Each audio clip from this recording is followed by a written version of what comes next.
અને હવે સમાચારો પર નજર કરીએ સુપરફાસ્ટ અંદાજમાં। રાજધાની દિલ્હીમાં હાડકાળતી ઠંડી, આય નગરમાં -1 ડિગ્રી અને પાલમમાં -3 ડિગ્રી તાપમાન નોંધાયું। પહાડોમાં હિમવર્ષાથી દિલ્હીમાં તાપમાનનો પારો ગગડ્યો। સરેરાશ દિલ્હીનું લઘુત્તમ તાપમાન 6 ડિગ્રી સુધી પહોંચ્યું। યુપી, પંજાબ અને હરિયાણા પણ ઠંડીમાં ઠૂંઠવાયું। શિમલામાં તાપમાન 0 ડિગ્રી નોંધાયું।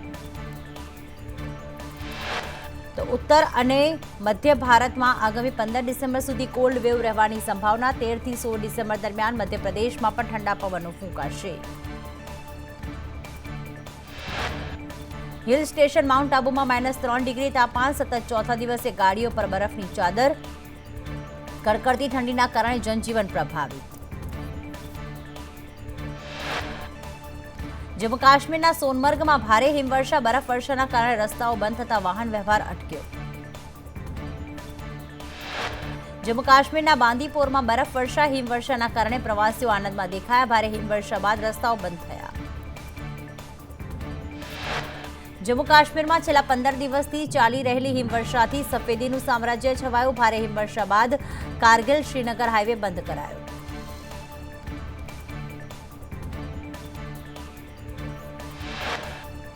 રાજ્યમાં ગાત્રો થીજવતી ઠંડીનો અહેસાસ। નલિયા 7.8 ડિગ્રી સાથે રાજ્યનું સૌથી ઠંડુ શહેર બન્યું। ડીસામાં 10.5 ડિગ્રી, જ્યારે અમદાવાદમાં 13 અને ગાંધીનગરમાં 13.2 ડિગ્રી તાપમાન નોંધાયું। સૌરાષ્ટ્ર અને કચ્છમાં કોલ્ડ વેવની અસરો। રાજકોટમાં 9 ડિગ્રી સાથે ઠંડુગાર, જ્યારે કેશોદમાં 11.7 ડિગ્રી તાપમાન, તો અમરેલીમાં 12.4 ડિગ્રી અને સુરેન્દ્રનગરમાં 12.8 ડિગ્રી તાપમાન નોંધાયું। સૌરાષ્ટ્રનું સૌથી ઠંડુગાર શહેર બન્યું રાજકોટ। રાજકોટમાં છેલ્લા 2 દિવસથી 9.1 ડિગ્રી તાપમાન। રાજકોટમાં યલો એલર્ટ જાહેર કરવામાં આવ્યું। ગિરનાર કરતાં પણ રાજકોટમાં ઠંડી વધુ। ભારે પવનના કારણે ગિરનાર રોપવે કરાયો બંધ। 4 દિવસથી ભારે પવનથી સંચાલન પર અસર। બંધારણને 75 વર્ષ પૂર્ણ થવાના ઉપલક્ષ્યમાં આજથી લોકસભામાં ચર્ચા માટે 12 કલાકનો સમય નક્કી કરાયો। રાજકીય પક્ષોએ સાંસદોને હાજર રહેવા વિહીપ આપ્યા। રક્ષામંત્રી રાજનાથસિંહ ચર્ચાની શરૂઆત કરશે અને વિપક્ષના નેતા રાહુલ ગાંધી પણ ચર્ચામાં મત રજૂ કરશે, જ્યારે વડાપ્રધાન મોદી આવતીકાલે બંધારણની ચર્ચાનો ભાગ બનશે। તો રાજ્યસભામાં 16 અને 17 ડિસેમ્બરે બંધારણ મુદ્દે ચર્ચા કરાશે। ગૃહમંત્રી રાજ્યસભામાં અમિત શાહ ચર્ચાની શરૂઆત કરાવશે। લોકસભામાં આજે અને કાલે ફરજિયાત હાજર રહેવા ભાજપના સાંસદોને વિહીપ। સરકાર મહત્વપૂર્ણ બિલ લાવે તેવી સંભાવના। દિલ્હીની 3 સ્કૂલોને બોમ્બથી ઉડાવી દેવાની ધમકી। ડીપીએસ, સલવાન અને કેમ્બ્રિજ સ્કૂલને ધમકીભર્યો કોલ આવ્યો। તો દિલ્હીમાં વિદેશ મંત્રી જયશંકર અને યુએઈના નાયબ વડાપ્રધાન સાથે મુલાકાત। બંને દેશોના સંબંધો મજબૂત કરવા અંગે ચર્ચા થઈ। મણિપુરના સીએમએ કહ્યું, હિંસાનો ટૂંક સમયમાં કાયમી ઉકેલ શોધીશું। અમે કેન્દ્ર સરકાર પાસે રાજ્યમાં લાગુ કરવામાં આવેલા આફસ્પા હટાવવાની માંગ કરી છે। તો બીઝેડ ગ્રુપના મહાઠગ ભૂપેન્દ્ર ઝાલાના આગોતરા જામીન અમદાવાદ ગ્રામ્ય કોર્ટે ફગાવ્યા। કોર્ટે કહ્યું 6,000 કરોડના કૌભાંડમાં તપાસ નાજુક તબક્કામાં। બીઝેડ ગ્રુપે 23 જેટલા અલગ અલગ બેંક ખાતા ખોલાવ્યા હોવાનું પણ ખુલવા પામ્યું। બીઝેડ ગ્રુપના ભૂપેન્દ્ર ઝાલાની થઈ શકે છે ધરપકડ। BZ multi trade, BZ international બેન્કિંગના 3 બેંક ખાતા હોવાનું ખુલ્યું। પ્રાથમિક તપાસમાં મળ્યા 304 કરોડના નાણાકીય વ્યવહાર। બીઝેડ ગ્રુપ દ્વારા કપાસના બોગસ ખરીદ વેચાણથી મની લોન્ડરિંગની આશંકા। મહાઠગે કુલ 11 થી પણ વધુ કંપનીઓ ખોલી હતી। 2 વર્ષમાં ભૂપેન્દ્ર ઝાલાએ ખરીદી 30 થી 35 કરોડની સંપત્તિ।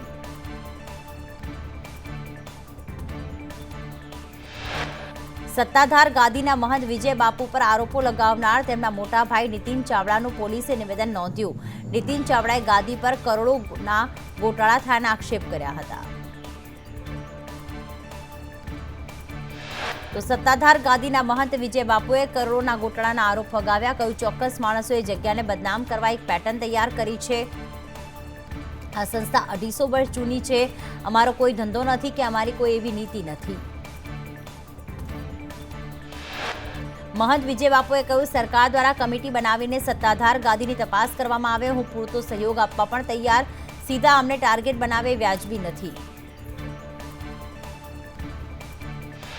સત્તાધારની જગ્યાના વિવાદમાં આપા ગીગા વંશજના મોટાભાઈ સંવંતે કહ્યું, નીતિન ચાવડાએ 2 કરોડની માંગણી કરી હતી, પૈસા ન આપ્યા એટલે બદનામ કરી રહ્યા છે. બાપુ પાસે પૈસા પડાવવા 2019થી પત્રો લખી રહ્યા છે. સત્તાધાર વિવાદને લઈને ભાવિકોમાં રોષ. શ્રદ્ધાળુઓએ કહ્યું, ખોટી રીતે બદનામ કરી રહ્યા છે. આપા ગીગાની જગ્યા ખૂબ જ પવિત્ર છે. વર્ષોથી અહીં સેવાકીય પ્રવૃત્તિઓ ચાલે છે. ખોટી રીતે પૈસા પડાવવા ધાર્મિક જગ્યાને બદનામ કરી. સત્તાધાર વિવાદમાં સાધુ સંતો મેદાનમાં. ખાખી મઢીના મહંત સુખરામદાસ બાપુએ કહ્યું, સત્તાધારની જગ્યાને બદનામ કરવા ષડયંત્ર રચાયું.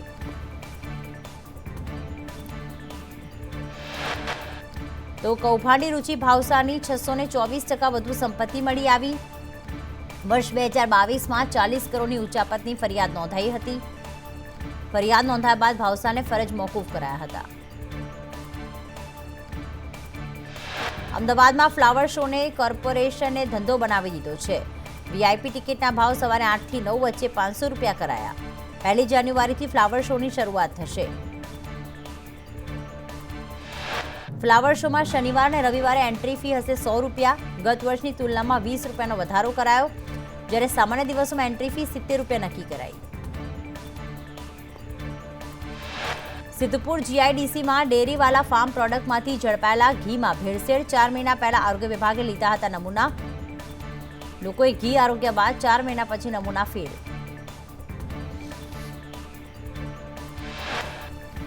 સુરતમાં ધોરણ 5માં અભ્યાસ કરતા 10 વર્ષીય બાળકનો આપઘાત. બાળકે શર્ટ બાંધી ફાંસો ખાઈ જીવન ટૂંકાવ્યું. પતંગ બાબતે બહેન સાથે ઝઘડો થતા આપઘાત કર્યાનું પ્રાથમિક તારણ.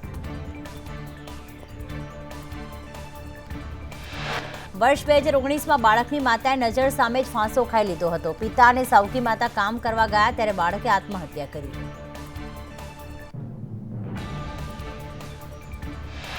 અમદાવાદના 192 કોર્પોરેટર અને 35 અધિકારીઓ કાશ્મીરના પ્રવાસે જશે. પ્રજાના 2 કરોડનો ધુમાડો કરશે.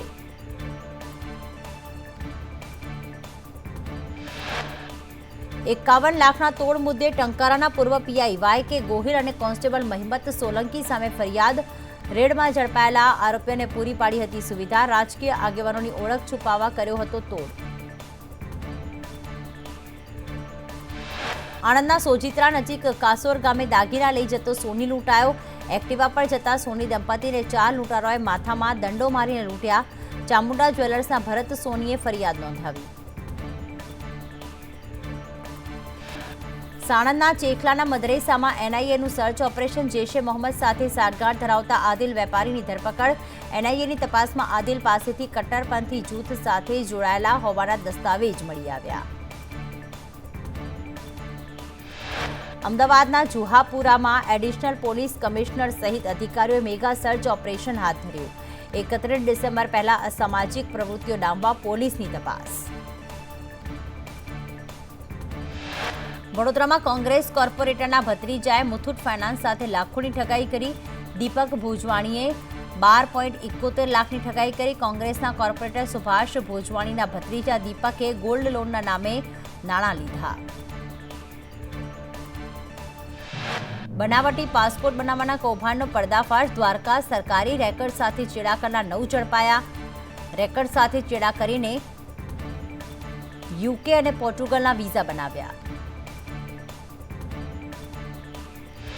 કાંકરેજના થરામાંથી તાંત્રિક વિધિ કરીને પૈસા પડાવતો ભૂવો ઝડપાયો. વિજ્ઞાન જાથાએ ભૂવા વાઘા સુથારને ઝડપી પોલીસને હવાલે કર્યો. લોકોને ગુમરાહ કરી અને લાખો રૂપિયા પડાવતો હતો. તો સુરતમાં છેડતીના આરોપી નિમુદ્દીનનું સરઘસ કાઢવામાં આવ્યું. સરા જાહેર બજારમાં માફી મંગાવવામાં આવી. આરોપીએ 5 છોકરીને અડપલા કર્યાની કબૂલાત કરી. 700થી વધુ સીસીટીવીની તપાસ બાદ આરોપી પકડાયો હતો.